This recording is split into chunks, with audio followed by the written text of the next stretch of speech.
It's the most wonderful time of the year, motherfucker. This podcast will probably go up around mid-December or late December, which is good. And that is kind of the point of this podcast. My favorite thing to do every year around late December, mid to late December, usually late December, I'll get more into specifics in a minute, is to review the year and to plan the next year. And so that's what I'm going to talk about today. This is Caleb Jones, and this is Alpha Male 2.0 Podcast, or the Alpha Male 2.0 Podcast. And once again, I apologize for the audio quality. I am in transit. I got places to go, people to see, women to do. Just kidding, sort of. So this is December, the end of 2020, which has been one of the best years of my life. I know everyone hates this year, but those aren't Alpha Male 2.0 saying that. Those are Beta Males and Alpha Male 1.0 saying that. As of this recording, this is around December 10th is when I'm actually making this recording. As of this recording, my income went up about 15% this year, and my investment portfolio is up 83%, which means I have almost doubled the size of my entire portfolio. And that is the second time in the past 5 years that has occurred, because that happened also in 2017. And that's on top of the fact that most of my investments are in boring shit that doesn't make any money or doesn't make very much money. And it's on top of the fact, and it is double on top of the fact, that I don't own any American stocks. I own literally no stocks in any American company, and I never will. I don't want to own stocks in American companies. So even with all that, I still almost doubled the size of my investment portfolio, and my income went up 15% or so, when a third of the United States can't even pay their rent. By the way, this is not unusual. This is a typical year for me. Matter of fact, most years my income goes up more. I've had many years where it was, over 100% growth in my income. This is typical for me. And the reason for that, or at least one of the reasons for that, is I plan out every year in advance. I don't just start the year and just wing it like most people do. That's fucking stupid. So here's what I generally do. Generally speaking, what I usually do around December is I will pick a date or a day or two between New Year's and Christmas. I guess I should say Christmas and New Year's. And the reason for that is that's usually a dead week, at least in most industries. No one's doing anything that week. Everyone's, on vacation or out of town. It's a week that's not a lot is going on. So it's a great week to take a day or two or three and plan out your next year, depending on how long you take, depending on how long you want to take. So what I will do is I will kind of pinpoint my calendar, and I will pick a day or two to actually plan out my year, to plan out the next year, and to review the year I just had. What I will also do is I will actually get out of my circle. This is what my dad used to call it. My dad was a psychologist, and he used to talk about the value of the human mind and the human psyche to occasionally get out of your home and do your thinking and or planning outside of your home, not in your typical zone. You'll get better results that way, and it'll be less stressful if you do it. So I will typically go to a hotel room, even if it's in the local area. I'm not saying I'll take a big trip. It's not like I'll take a trip, across the country to do this. I might just go to the beach, which in my case is 2 hours away from me, and just go to a nice hotel room. Or I'll go to a hotel in my local city. Or you can travel maybe by train 45 minutes to another area. Or sometimes you can go out in the country, rent a little Airbnb or a cabin out in the country and do this. Just do this when you're not in your home, in your normal typical office or desk or bedroom or whatever you do your work. Get out of your circle to do this. A lot of famous Hollywood people, directors, screenwriters, actors, when they plan out a movie or write a script, they will do this. They will go get a hotel room, either by themselves or with their collaborators, and they'll just plant themselves in a hotel room for a day or two and just bang out the script or bang out the rough draft. I have a friend of mine, I haven't talked to her in a long time, but she is a professional business writer. She's written like 35 books, and she will write books in 4 days, 4 or 5 days. How does she do that? Well, she's a typical woman. She's got a husband and kids and all this crap. So what she'll do is she'll plan ahead. She'll put this in her schedule. She'll have book writing days, and she will go get a hotel room, and it'll be in her same city. She'll just drive there and spend 3, 4, 5 days in this hotel room. And while she's there, she'll tell her husband and her staff, don't fucking bother me. I'm on book writing time. And for the next several days, she will just bang out a book, and she will actually write a 150-page rough draft of a book. And she says that's way more productive than just kind of doing it a few hours a day. Great idea. But she doesn't do that at home where she can be interrupted and where she can't get her brain outside of her normal day-to-day routine. She'll go to a hotel room and do that. Another suggestion I have when you do this is what I do, is get a hotel room that is most conducive for your high-level quality of thought. And that's different for every person. Some guys need to do this with no distractions. They get a shitty little hotel room with no view, and they just leave the curtains shut and they work because they don't want a view. I am different. I like to have a nice view that motivates me and relaxes me. I have a beautiful view of my mountains in my home office.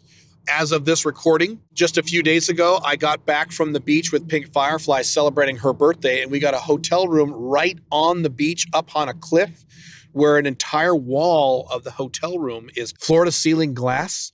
And so you just look and you just see the ocean. It was amazing. I love views like this. There are times, I've done this several times, I did it this year, where I will fly to Las Vegas, not to party in Vegas, but just to get that view, to work on a book or some content or business stuff or planning or whatever. I'll fly to Vegas by myself, get a nice hotel room with a really good view, because that view of the strip, especially at night, but even during the day, the strip, then the city beyond the strip, then the desert, then the mountains off in the distance, it's beautiful. I love that view. I think it's crazy good. And I'll get the best view I can get. Or maybe I'll just go downtown in my local city and get a hotel room with a nice view across the river or what have you. So whatever it is for you that turns you on and or relaxes you so you can focus on planning out your next year, do that. Some guys like to get a cabin out in the middle of nowhere, out in the middle of mountains. Some guys like to go out to the desert. Whatever it is for you, go there. And again, I'm not saying go on a big trip. Make it somewhere accessible that you can just drive to easily. 45 minutes from your house is all you need. Just get out of your house. You go there during your date or dates in late December. I mean, and that's this is what I do. Some guys might prefer to do this the first week in January, and that's fine. Some guys might prefer to do this before Christmas in December. That's fine.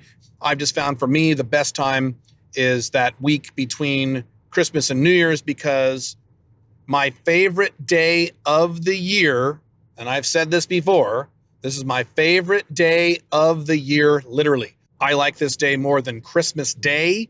I like it more than Christmas Eve. I like it more than my birthday. My favorite day of the entire year is January 2nd, because that's the beginning of the new year. But Caleb, isn't January 1st the beginning of the new year? No, it's not, because everyone's too hungover from New Year's, and it's a holiday, so no one's really around. So you could get work done on that day if you wanted to, but you might want to use that day to relax a little bit, and then you hit the ground running hard on January 2nd. There is something orgasmic, at least for me, about January 2nd, because it represents a brand new, fresh slate. It's a brand new, fresh year where nothing has gone wrong yet. And you have these 12 months to get all of your projects and goals done. There is something so exciting about getting that calendar. And I always get one of those calendars, either a wall calendar. I used to do wall calendars. I don't do it anymore. Now I get the 8.5 by 11 size calendars where it's a dry erase calendar. You get dry erase pens. You can plan out the year. There's nothing like looking at that empty blank year that is yours to do with as you please. It's so motivational and it is so exciting. And that's how I feel on January 2nd. And I can't wait for January 2nd this year. I am so excited, and I'm excited every year. And one of the reasons that I choose that week between December's and New Year's to plan all this stuff out, to plan out that new year, is because on January 2nd, I'm still excited from my planning session just a few days prior. So I'll have Christmas, I'll have my planning days be a few days later, have New Year's a few days later, and then January 2nd, bam, and I'm all excited. Whereas if I did it around late November or early December, I don't think I would be quite as excited. Maybe not. Maybe I still would be. I don't know. But that's why I like that day. It's so close to my favorite day of the year, January 2nd. I view January 2nd as, I've written about this before. You know how guys line up when they're about to do a relay race on the track, right? And the guy fires the gun and they run, they go, the starting pistol. I feel like that's the morning of January 2nd is the starting pistol of the year. So it's so fun to get that stuff done. Also, and I've talked about this in my other content, my blogs, my books. The first few months of the year, from January to May, is called go time. And that's the best time of the year to both accomplish your business goals and your woman goals, both those things. So that's another strong significance of January 2nd. It's the beginning of go time. So it's the beginning of the year. It's the beginning of go time. The holidays are over. It's time to get to work. It's awesome. It's fun. Oh my God, it's great. And in theory, you should be all recharged from the holidays anyway. You should not be stressed out on January 2nd because you had all this time off, all this goddamn time off from the holidays. So that's another reason why that works. So anyway, back to what I was saying. So you pick your date or days that last week of December. You go to that cool cabin or hotel room or whatever, with or without a view, that's up to you. And when you go, you need to bring all your materials. So you need to bring your laptop or your tablet if you work on that, or if you like to think on paper, your notebook. I will bring my calendars with me. Any planning tools you use on your phone, obviously you're gonna have your phone. So I will do things like if I have any special books that I will be referring to in planning out the year, I'll bring those. If I have any other documentation or paperwork, and I'm electronic these days, so I don't really have a lot of that, but whatever that is, if I need to copy it to my laptop before I need to leave, I'll do that. I'll bring everything I need. I will certainly bring 1 or 2 or 3, in some cases, dry erase calendars so I can plan out the year. Last year for 2020, the beginning of 2020, I bought 3 dry erase calendars because I have a little complicated schedule. I have 3 companies. I do a lot of things. And so I have a launch calendar. I have a travel calendar. I have a lot of different things I got to keep track of. I like to separate those out on different calendars. Your life probably isn't as complicated as mine, but if it is, feel free to use multiple calendars. That's fine too. So you bring all the materials, you bring whatever you need, and you get there. And when you get there, the first thing you do when you're ready to actually start on this process is that you get settled at your little desk or wherever it is you're working. And it's important when you do this that everything else in terms of your physical body has been addressed. You don't want your body interrupting your mind as you're planning out the next year. So what I will do is things like, if I feel like I'm going to be hungry, I will eat first. If instead I want to use that planning day as a fasting day, some days I will do that where I will not eat on my planning day because I don't want that blood rushing to my stomach. I want that blood rushing to my head. I will do that. That's fine. Make sure you go to the bathroom, all that crap. Make sure that, you're very comfortable in your chair. If you think you're going to be really horny, and I certainly have that issue or blessing, if you want to call it whatever you want to call it, I will have sex, like great sex, hardcore sex the night before. So I'm not going to be distracted by horniness while I do this. In other words, I get all of the needs of my body out of the way so I can completely focus on this. 100% mental and physical focus on planning the next year. That also means, by the way, that you don't want any fucking distractions. So if you have people in your life, a significant other, children, employees, staff members, friends, whatever the fuck, you tell them, don't fucking bother me. Do not bother me on these days. I'm going to be busy. Don't bother me. And what I tell my family is, do not bother me unless someone is literally gushing blood all over the floor. If they're gushing blood all over the floor, then you can bother me. Other than that, don't fucking bother me. I'm planning out my year. This is very, very important. This is also why I wouldn't do this with anyone else present. I would go out to this trip by yourself. Now, what I'm going to do this year, this is an unusual scenario this year, I'm going to take Pink Firefly to Dubai for 8 days during that entire week. And even during then, though, I'm going to do this when she's not in the room with me. She's going to have a spa day or something, and she'll be gone for the day, and I can do this on a day where she's not there. So do this by yourself. I have tried doing this, by the way, when you bring a woman with you or something, and it never works. You end up spending time with a woman or eating food or whatever. It just doesn't work. Do this by yourself. So once I'm all prepared, I will sit down, and the first thing I will do is I will review the year. I will look at the year and see how this year went. I will look at the goals I set at the beginning of the year. If I have any quarterly goals, and I always do, I will look at those goals, see how I did. So how did I do based on the annual goals I set back last year at this time? And did I hit those goals? If I didn't hit those goals, and often I don't, matter of fact, most of the time I don't, I would say I hit about 40% of my annual goals. If I didn't hit those goals, did I make progress on them? So let's say, for example, you set a goal, an aggressive goal, to increase your income by, 25% this year. And you look, you say, I didn't hit that goal. I missed that goal. Well, what, did you increase your income at all? Well, yeah, I increased my income by, let's say 16%. Great. You made progress. That's good. Progress is good. We're not pursuing perfection. We're pursuing progress. Like I talked about at the beginning of this podcast, I want every year to be an improvement. So as long as I clearly improved, I'm good. Now, if I increase my income by 2 or 3%, that's bullshit. I have to ask myself some difficult questions. Why did I fuck that up?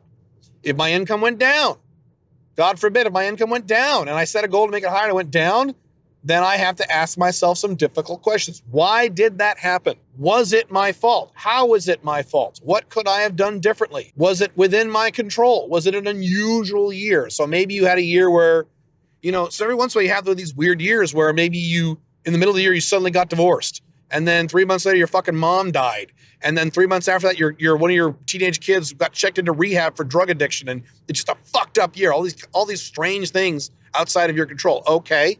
Now, those years are very rare. Those are very rare occurrences, but they do happen.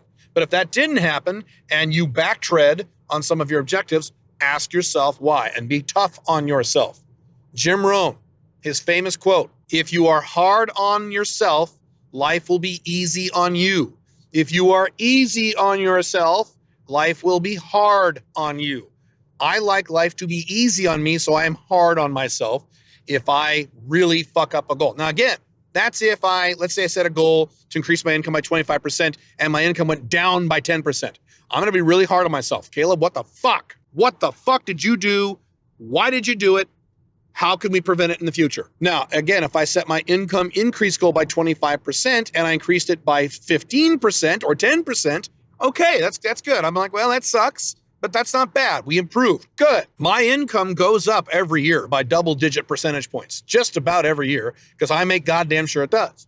So if I have a long track record, and I do, of many decades of my income going up by double-digit percentage points every year, that is fucking amazing, even if I miss the specific income improvement goals I have on certain years. Perfectly fine. By the way, I set a huge income increase goal for 2020, which obviously didn't happen, mainly because of coronavirus. So, I didn't beat myself up too bad. A little bit. I beat myself up a little bit, but not too bad because worldwide pandemic and all the governments, the entire planet went insane and shut down the planet for most of the year. Okay.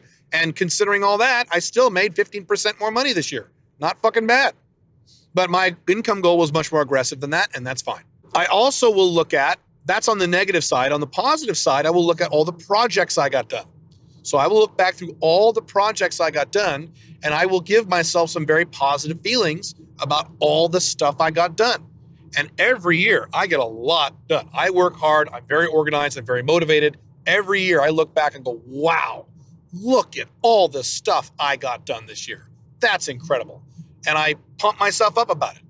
The more you see yourself accomplishing goals, the more confident you will feel in your abilities to achieve future goals. So if all you do is beat yourself up all the time, that you're constantly failing on your goals, it makes it that much harder to achieve those goals. So what you need to do is be hard on yourself occasionally, but at the same time, look at what you have gained. Look at the stuff that you have done that you actually did, that you pulled off, and feel really good about that. That's very, very important. Gary Vee talks about gratitude, stuff like that. Dan Sullivan talks about focusing on the gain rather than the gap. All these techniques are valid. You need to look at the year. What did I do right? What did I accomplish? Look at all the things I did. And I'll go through each month by month. Wow, January I did this. February I did that. March I did this and this and this. April I did that. May I did that. I mean, I just have this huge list of projects that I got done in the year. Very, very impressive. And I feel good about it. That was a good year. I got a lot done. Awesome. For example, this year in 2020, because of coronavirus, one of my companies, specifically my marketing company, took a big hit in income. That's why my income growth was only 15% and not something much bigger, which is fine. But on the good side, I'm going to look at all the projects I did this year. I just glanced at them the other day.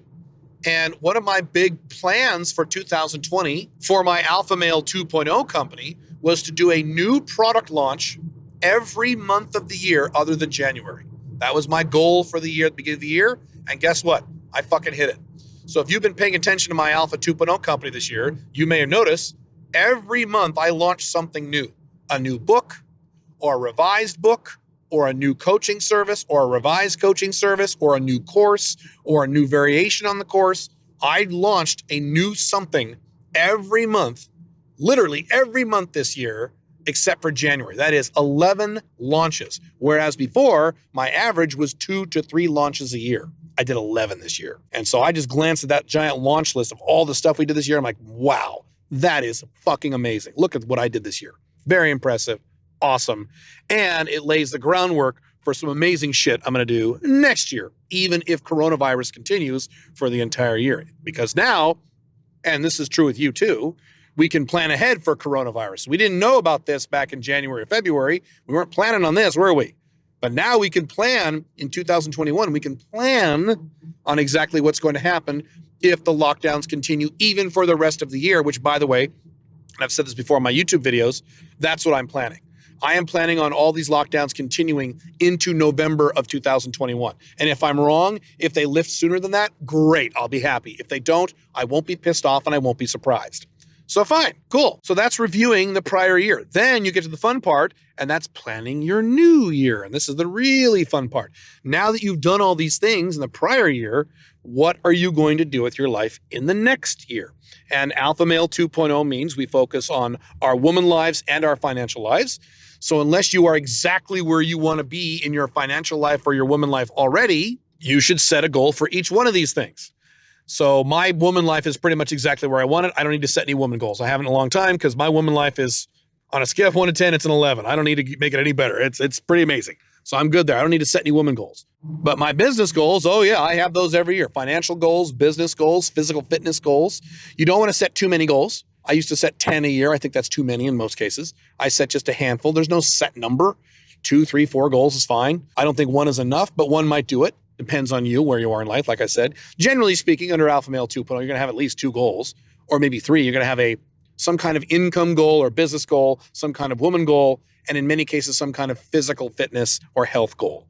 That's a really good model, by the way. That's something Brian Tracy taught me over 25 years ago, and it still kind of works out that way often when I set goals. You'll set maybe 3 or 4 goals, and you can pretty much always guarantee there's going to be a business goal, a woman goal, and some kind of health or fitness goal. And again, in my case, I don't really set woman goals anymore. I don't really need to do that, but there is always multiple business goals, financial goals, 5 flags goals, and always a fitness goal. And they're always. So, but do whatever you want, set whatever goals you want for the year. And then another thing I do is, and I have a more detailed audio training on this at the SMIC program, joinsmic.com. I'm just kind of giving you the blanket overview here. But another thing you should do is map out go time. So map out the next 4 months, January through May. What are the activities you're going to take? What are the projects you're going to get done?